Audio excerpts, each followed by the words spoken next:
No mundo de hoje, a gente vive uma tensão constante, né? De um lado tem a ciência, o materialismo, do outro uma busca super profunda por significado, por algo que vá além do que a gente pode tocar. E é justamente aí, nessa ponte entre esses dois mundos, que a gente encontra a obra fascinante de Carl Jung, um verdadeiro pioneiro que teve a ousadia de explorar a alma usando as ferramentas da psicologia. Para entender melhor essa história, a gente vai embarcar numa jornada pelas ideias de Jung. Vamos passar por 5 pontos principais. Primeiro, a crise que ele percebeu no mundo moderno. Depois, vamos mergulhar no mapa que ele desenhou do nosso mundo interior. Em seguida, decifrar a linguagem que esse mundo fala, entender qual é o objetivo dessa jornada toda e, por fim, ver por que tudo isso continua sendo tão importante hoje em dia. Muito bem, vamos começar. Para a gente sacar a importância de Jung, primeiro a gente precisa entender o problema que ele estava tentando resolver. Esse conflito gigante de visões de mundo que marca a nossa era. Olha só, de um lado existe a visão materialista. Ela diz basicamente que a consciência é só um produto do cérebro, uma consequência da nossa biologia e nada mais. Do outro lado tem a visão espiritualista, que acredita na existência de uma alma, um espírito, algo que existe para além do corpo físico. São duas posições que parecem, bom, totalmente irreconciliáveis, não é mesmo? E é exatamente aqui que a genialidade de Jung aparece. Ele não jogou fora a espiritualidade tratando como uma simples ilusão, mas também não abandonou o rigor científico. Em vez disso, ele propôs um caminho do meio, usar a psicologia como uma forma de investigar cientificamente a psique, a alma, tratando-a como uma realidade que pode sim ser explorada. E o mais interessante é que aquela famosa briga entre Jung e Freud não foi só uma discordância teórica, sabe? Foi um ato de coragem. Jung estava, na prática, abrindo mão de ser o grande herdeiro da psicanálise para seguir um chamado interior. Um retorno a essa dimensão mais profunda da psique que ele sentia que o racionalismo de Freud simplesmente deixava de lado. Certo. Então, se a gente vai explorar a alma, que mapa a gente usa? É isso que vamos ver agora. Vamos conhecer as ferramentas que Jung desenvolveu para a gente conseguir navegar por essa paisagem interior.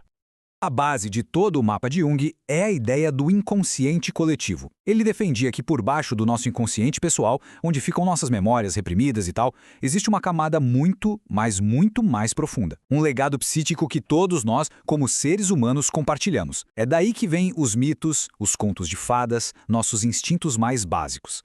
E essa citação dele ilustra a ideia de uma forma brilhante. Pensa na nossa consciência como a superfície do oceano. O que a gente vê é só uma pequena fração. Lá embaixo existem profundidades gigantescas, escuras, cheias de vida, um mundo compartilhado que conecta todo mundo, inclusive aos nossos ancestrais. E quem é que vive nessas profundezas? Os arquétipos. Eles são como os personagens primordiais, os padrões universais que estruturam as nossas experiências. A sombra, por exemplo, é tudo aquilo que a gente rejeita em nós mesmos. É curioso, às vezes as coisas que mais nos irritam nos outros são na verdade reflexos de partes nossas que a gente não admite. Isso é a sombra em ação. E tem outros, claro. A ânima ou ânimos, que é a nossa contraparte interior, e o herói, aquele impulso universal de enfrentar desafios e se transformar. Mas como é que esse mundo interior se comunica com a gente? Definitivamente não é através da lógica que a gente usa no dia a dia. Ele fala uma língua muito mais antiga, muito mais rica. Jung descobriu que a linguagem do inconsciente é a linguagem dos símbolos. Ele foi estudar a alquimia não como uma ciência maluca que deu errado, mas como um mapa simbólico da transformação da nossa mente. O objetivo dos alquimistas não era transformar metal, e sim transformar a si mesmo, purificar os aspectos mais básicos e sombrios da personalidade para encontrar o ouro interior. A alquimia é um belo exemplo desses grandes sistemas de símbolos que a psique usa para se expressar.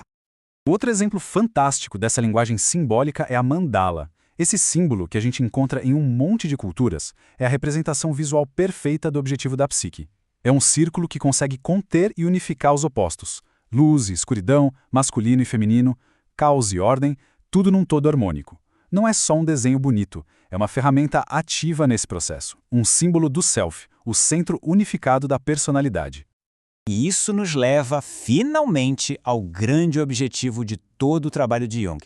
Vamos entender como tudo isso se conecta na jornada para nos tornarmos quem realmente somos. Esse processo tem um nome: individuação. E aqui está o ponto central. Não se trata de se tornar uma pessoa perfeita, mas sim uma pessoa completa. É a jornada de uma vida inteira para integrar todas as partes de si, principalmente aquelas que a gente prefere ignorar. É sobre unificar os opostos que existem dentro de nós para nos tornarmos um indivíduo autêntico e mais forte. E como essa jornada funciona na prática? Bom, ela tem algumas etapas bem claras. Primeiro, é preciso ter coragem para confrontar a sombra, para olhar para nossa própria escuridão sem ficar se julgando. Depois, o trabalho é integrar os opostos, como a razão e a emoção, por exemplo. O resultado final não é se livrar do ego, que é o centro da nossa consciência, mas colocá-lo em harmonia com um centro maior, mais profundo e completo da personalidade, o self, que abraça tanto o consciente quanto o inconsciente. Ok, tudo isso pode parecer meio abstrato, mas o legado de Jung é, na verdade, algo incrivelmente prático e urgente, especialmente nos dias de hoje. Pensem um pouco. Quando a gente não reconhece a nossa própria sombra, sabe o que acontece? A gente a projeta nos outros. O fanatismo, o ódio tribal, essa polarização toda que vemos na internet, tudo isso é alimentado pela nossa incapacidade de reconhecer que o mal que a gente aponta no outro também existe de alguma forma dentro de nós. Essa fixação em ser moralmente puro, sem olhar para as próprias falhas, é o caminho direto para o fanatismo. E aqui chegamos na conclusão poderosa de Jung. A mudança real no mundo não começa com grandes movimentos ou novas leis, mas sim com o trabalho interior de cada um. Os problemas coletivos são, no fim das contas, o acúmulo de problemas individuais que não foram resolvidos. A única solução que dura de verdade é a transformação interna, de pessoa por pessoa. E para terminar, fica aqui essa pergunta para reflexão.